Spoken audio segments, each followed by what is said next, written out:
विधानसभा चुनावों में बुधवार को नामांकन वापसी का अंतिम दिन था। इसके बाद अब वल्लभनगर और धरियावद में चुनाव लड़ने वाले प्रत्याशियों की स्थिति साफ हो गई है। वल्लभनगर में कांग्रेस की प्रीति शक्तावत, भाजपा के हिम्मत सिंह झाला और आरएलपी के उदय लाल डांगी और जनता सेना से दीपेंद्र कंवर सहित 9 प्रत्याशी मैदान में हैं। तो वहीं धरियावद में भाजपा के खेत सिंह, कांग्रेस के नगराज मीणा, बीटीपी के गणेश लाल मीणा सहित 7 प्रत्याशी चुनाव लड़ रहे हैं। मैदान में भले ही मुकाबला ये प्रत्याशी लड़ रहे हैं, लेकिन दोनों पार्टियों में असल सियासी मुकाबला उन रणनीतिकारों के बीच है जो यहां चुनावों की बागडोर संभाल रहे हैं।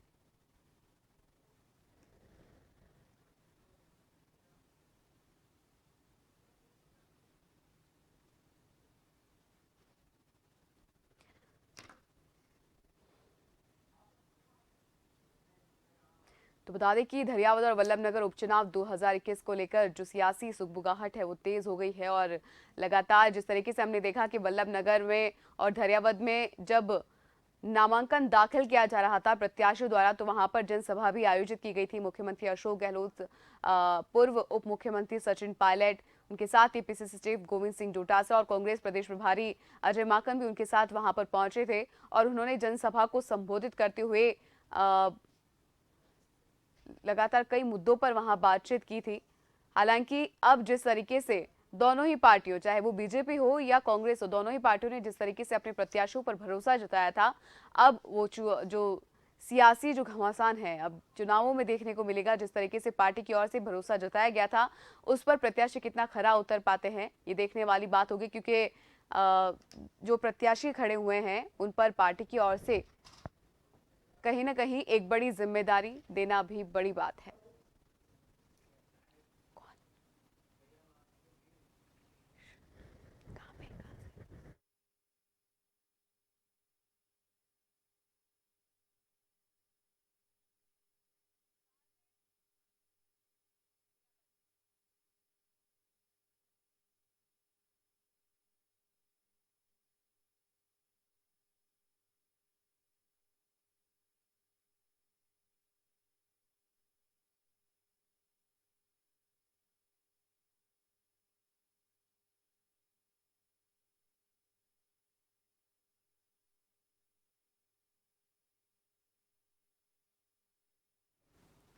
और इसी खबर पर अधिक जानकारी के लिए हमारे साथ संवाददाता गिरीश जुड़ चुके हैं धरियावद से लाइव।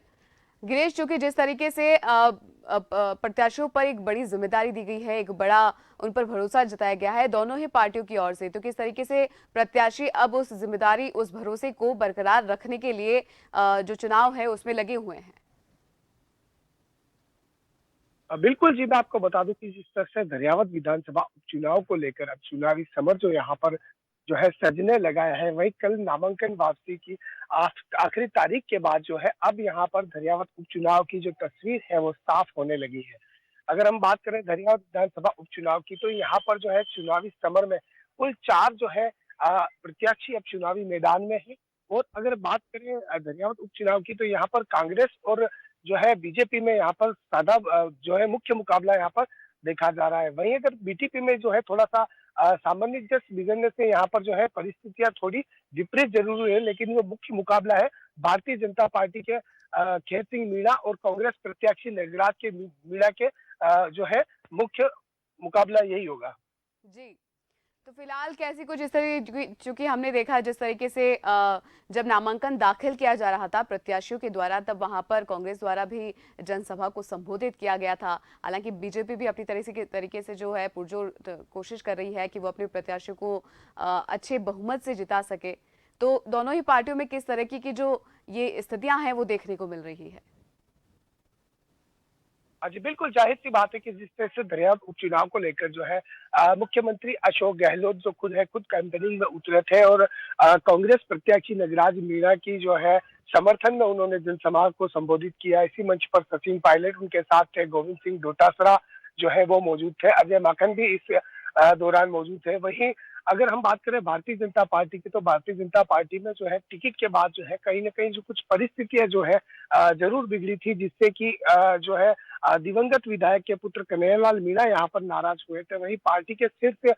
नेतृत्व द्वारा उन्हें मनाया गया है। और कहीं न कहीं भारतीय जनता पार्टी ने भी इस उपचुनाव को लेकर जो है सतीश पूनिया ने यहाँ पर बैठक ली है और रूठों को मनाया गया है। वहीं पार्टी जो है अब जाकर जो है मजबूत स्थिति में आई है। जी बिल्कुल गिरीश, चूंकि चुनाव में देखने को मिलता ही है कि जो सियासी हम देखते हैं कि बगावती जो सुर होते हैं वो देखने को मिलते ही है। इसमें भी देखने को मिला, अगर पार्टी की ओर से किसी को टिकट नहीं भी दिया गया तो वो नाराज भी हुए, तो पार्टी ने किस तरीके से उनसे समझाइश के तौर पर बातचीत करने की कोशिश की? बिल्कुल, मैं आपको बता दूँ कि जिस तरह से भारतीय जनता पार्टी और कांग्रेस में जो है टिकटों के प्रत्याशी के नामों की घोषणा के बाद जो है दोनों ही पार्टियों में जो है नाराज़गी ब बढ़ी थी और ज़ाहिर-सी बात है कि कांग्रेस की अगर हम बात करें तो कांग्रेस में टिकट ना मिलने से नाथूलाल मीणा, केबी मीणा और रूपलाल मीणा में थोड़ी नाराज़गी हुई थी। उसके बाद जो है मुख्यमंत्री अशोक गहलोत, अजय माकन और गोविंद सिंह डोटासरा ने जो है इनसे समझाइश की और किसी तरह इन रूटों को मना लिया। और बात अगर हम बीजेपी की करें तो भारतीय जनता पार्टी में टिकट न मिलने से नाराज दिवंगत विधायक गौतम लाल मीणा के जो पुत्र है कन्हैया लाल मीणा, वो अपने समर्थकों के साथ उन्होंने भी जो है निर्दलीय जो है ताल ठोक दी थी। उसके बाद पार्टी के शीर्ष नेतृत्व ने जो है उन्हें समझाया, मनाया और उनके जो तेवर को ठंडा किया। उसके बाद जो है उनको जो है भारतीय जनता पार्टी के प्रदेश अध्यक्ष सतीश पूनिया ने जो है संगठन की राजनीति में मंत्री पद दिया। उसके बाद जो है उनकी जिम्मेदारियां बढ़ी और उन्होंने खेत सिंह को अपना समर्थन दिया है और भारतीय जनता पार्टी को जो है प्रचंड बहुमत से विजय बनाने का जो है आश्वासन दिया है। जी बिल्कुल गिरीश, और जो कि चुनाव आते हैं तो हम देखते हैं कि पार्टी के सामने प्रत्याशी के तौर पर काफी चेहरे सामने आते हैं, लेकिन पार्टी उन्हीं पर ही भरोसा जता पाती है जो वाकई जनता के बीच उनका एक अलग ही मजबूत दमखम हो। तो जिस तरीके से पार्टी ने भी अब प्रत्याशी पर भरोसा जताया, तो प्रत्याशी अपनी जीत को लेकर कितना कॉन्फिडेंट नजर आ रहे हैं? जो है पार्टी में प्रत्याशी ताल के ठोकने में सबका अपना अधिकार है और उसके बाद जो है पार्टी जो है जिताऊ चेहरे को देखकर यहाँ पर अपने प्रत्याशियों की नामों की एक घोषणा करती है। वहीं इस बार भारतीय जनता पार्टी ने जो है वंशवाद की जो राजनीति को यहाँ पर दरियाव विधानसभा सीट पर विराम देते हुए एक सामान्य से कार्यकर्ताओं को यहाँ पर टिकट दिया है और पार्टी और संगठन पूरे जो है अपने प्रत्याशियों को जिताने की जो है यहाँ पर जद्दोजहद और दौड़ में यहाँ पर लग चुके हैं और अब जैसे तैसे जो विधानसभा उपचुनाव की तस्वीर साफ होने लगी है, भारतीय जनता पार्टी और कांग्रेस में भी अपने अपने प्रत्याशियों के लिए जो है समर्थन में जनसभाएं और कार्यक्रम जो है अब शुरू होने लगे हैं। और चूंकि इसी के साथ जो तस्वीर है वो भी धीरे धीरे साफ होती जा रही है वल्लभ नगर में, जहां 7 प्रत्याशी मैदान में है तो वहीं धरियावद में 9 मैदान में। लेकिन देखने वाली बात हो गई किस तरीके से चुनाव जो है रणनीतिकार जो तय करते हैं वो आगे बढ़ता है। फिलहाल इस खबर पर तमाम जानकारी के लिए आपका शुक्रिया। तो बता दें कि धरियावद और वल्लभ नगर उपचुनाव 2021 को लेकर जो आगाज है वो शुरू हो चुका है। नामांकन का अंतिम दिन जो था वो कल था और अब चुनावों की जो बागडोर है वो रणनीतिकारों के हाथ में है। किस तरीके से चुनाव सफल बनाया जाता है दोनों पार्टी की ओर से, क्योंकि दोनों ही पार्टियां अपना लगातार जो मजबूत जो कदम यहाँ है वो उठाया गया है उनके द्वारा। और जिस तरीके से हमने देखा था कि जनसभा भी आयोजित की गई थी जिसमें मुख्यमंत्री अशोक गहलोत कांग्रेस पार्टी के कई कार्यकर्ताओं को उन्होंने जनसभा में संबोधित किया था और पूर्व उप मुख्यमंत्री सचिन पायलट, पीसीसी सचिव गोविंद सिंह डोटासरा सहित प्रदेश कांग्रेस प्रभारी अजय माकन भी उस जनसभा को संबोधित करने के लिए धरियावद और वल्लभ नगर सीट से वहां पहुंचे थे।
और एक बार फिर से इसी खबर पर अधिक जानकारी के लिए हमारे साथ संवाददाता भगवान प्रजापत जुड़ चुके हैं उदयपुर से। भगवान, चूंकि जिस तरीके से फिलहाल हमने बात की, हमारे जो संवाददाता है वहां धरियावत से, उन्होंने जो तस्वीर है वहां की बताई हमें। उदयपुर की अगर हम बात करें वल्लभनगर सीट की, तो किस तरीके की वहां पर चुनाव को लेकर माहौल देखने को मिल रहा है?